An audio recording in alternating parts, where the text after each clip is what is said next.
This is another Read Me Something reward for Reich E. Spore's Patreon. We are reading from my Oz-based novel, Polychrome Chapter 39. Brilliant sunlight burning into my face. The sting and grating of acrid wisps of toxic vapor, scraping my throat raw, reddening my skin, making my breath catch in a sometimes frighteningly familiar way.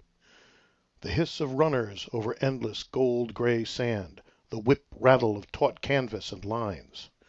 This was the entirety of the day, for as long as I could focus.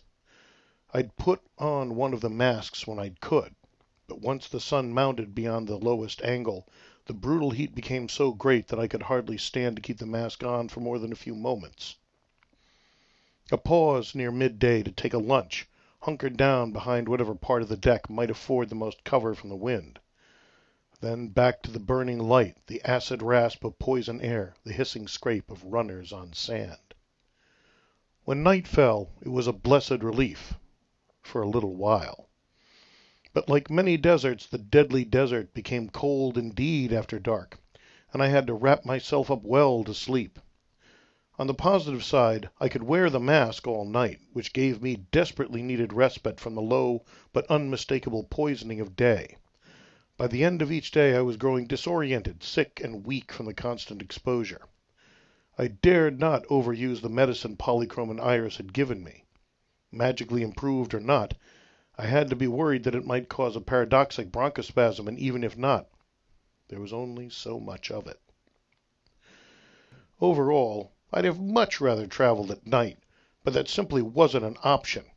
Without even a primitive village for uncounted miles, the nights here were as dark as anything imaginable, lovely blazing stars overhead just barely painting the dunes with a dusting of ghostly silver that could lure the unwary into believing they could see.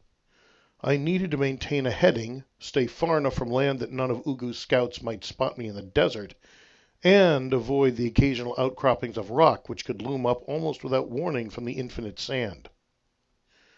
And, I thought as I steered a touch more northward, avoid maybe other things as well. Several times, both day and night, I had thought I'd seen something else moving on or under the sands, something that wasn't shifting sand or the terrifying threat of a poisonous dust devil that I'd had to outmaneuver a day or two ago. I couldn't restrain a shudder at the thought of being caught in a whirlwind of that lethal sand, but I was even more concerned with the idea that there were some sort of living creatures out here. That wasn't true before in the books, and there was no way such things lived here naturally. Which meant, almost certainly, that the things were the creations and possibly spies of the usurpers. Double reason for me to avoid them. I squinted ahead, trying to judge my speed and heading again. It had been about a week, and I was now seriously considering that it was time to cut south and make landfall. Oz being so broad, I had considerable latitude, pun intended, to decide where exactly to land, but obviously I couldn't wait too long. Wait, what was that? Something about the sand ahead, that ridge.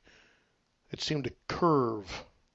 I hauled sharply on the rudder, and Thunderchild heeled over hard on her left outrigger.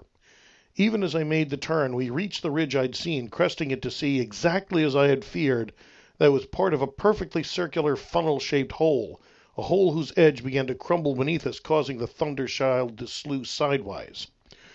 I kept the rudder hard over and tried to catch more wind in the sail as we skidded sideways. "Shit!" I heard myself say as a pair of fanged jaws 8-10 feet long erupted from the center of that sandy maelstrom, snatching and slashing at the ship that was almost within reach. "Antlion from hell!" But the ever-blowing winds caught at the sail again, sending us skimming forward just the tiniest bit faster, and we were past the monstrous insect, riding up the sandy wall, up, and then over, airborne for a moment off the crest like a skier taking a jump. Thunderchild came down with a jarring thud, but her outriggers kept her steady, and we continued, running before the wind. I held a mask over my face, ignoring the heat until my heavy breathing slowed. No need to breathe more of this crap than I had to. Okay, that does it. I've come far enough and I don't need to keep tempting fate. I laid the rudder over and turned us southward, glancing at the sun. We're about 80 miles from Oz right now, I think. Given the time of day, won't quite make it before nightfall. This time tomorrow, I'll be out of this poisoned, sanded nightmare. I kept going as long as I could that evening until I realized the fading light was really just about gone. A quarter moon was up, but that wouldn't be enough for safe travel. I put on my mask, got out my dinner, ate, and made sure I drank enough. Last thing I needed was getting dehydrated out here. Finally, I tucked myself in for a good night's rest, hopefully the last one I'd need out here. It didn't take long at all for me to fall asleep. Creak. I snapped instantly awake. That didn't sound like any of the normal ship sounds. I looked up at the sail, which was partially open, taut, keeping tension on my anchor lines. If I had to move, I didn't want to have to spend extra time running out the sail. There were ways to instantly release the anchors from this ship. Scrape. That time I felt a faint vibration through the hull. Something's moving under me. I stood up very slowly, carefully, and reached over my shoulder. Grasping my sword, one of the gnome's gifts, I slid the big blade slowly from its sheath. Even as I did that, Thunderchild suddenly rocked as a huge something rose up from beneath the sands, looming like a cloud of darkness against the stars, two yellow-green eyes glowing out of the black. Misty silver, edging the moon and stars, outlined the head and neck of a colossal serpent, something that seemed the size of one of Frank Herbert's sandworms. Well, maybe a bit smaller, but at least the length of a tandem tractor trailer, if not quite as wide. Spine-sharp teeth glinted in a savage smile. Why, what have we here, moving across our sands? A little man in a little boat, I see. The voice was wind, sand rattling over dead rock, the scrape of scales on dust. Good evening, I said. If it was inclined to talk, I'd take all the time I could get. The problem with fighting this thing was the same as the one with fighting the troll back in the Gnome Caverns, only about 10 times worse. Anything alive in this hellish desert would be so bloody magical that if I could just stick it once, I was pretty sure I'd kill it. But if it struck when I wasn't ready, just being brushed by it would probably squish me like a bug. And a good evening to you as well, little man. It was on the other side of the Thunderchild from me. Not that this would stop it. I took note of the exact position of the mast and sail. If I had to duck and dodge, I'd need all the advantages I could get. We are Chindimon, little man. Who are you? It moved its head fractionally closer, nearly touching the far side rail. I'm Eric Medon, Chindimon. How kind of you to ask. Kind? We are not kind. We only seek the names of those who are our meals, for few are the meals we are given in the desert, and worthy of remembrance and repetition in the long days between. I really don't feel like being eaten. Angle, he's moving like this.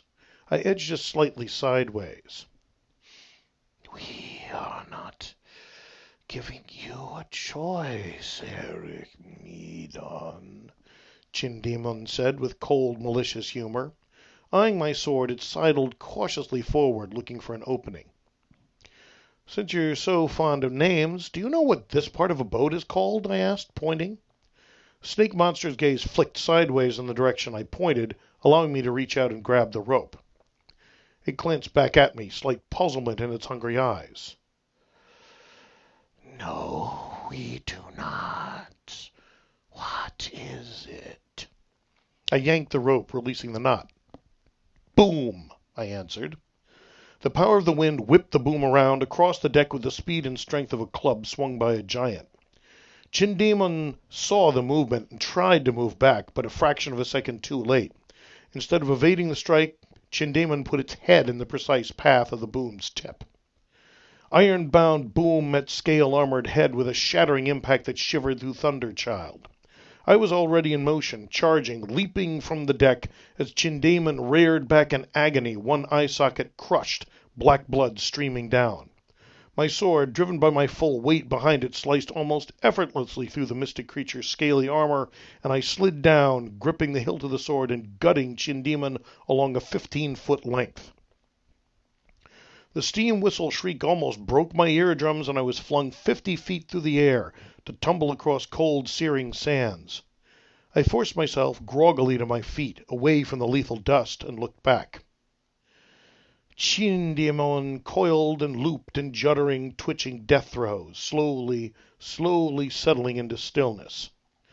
That much, at least, was well and good. I wasn't going to be anyone's evening snack. Unfortunately, the monstrous corpse lay half on, half off the broken hulk of Thunderchild.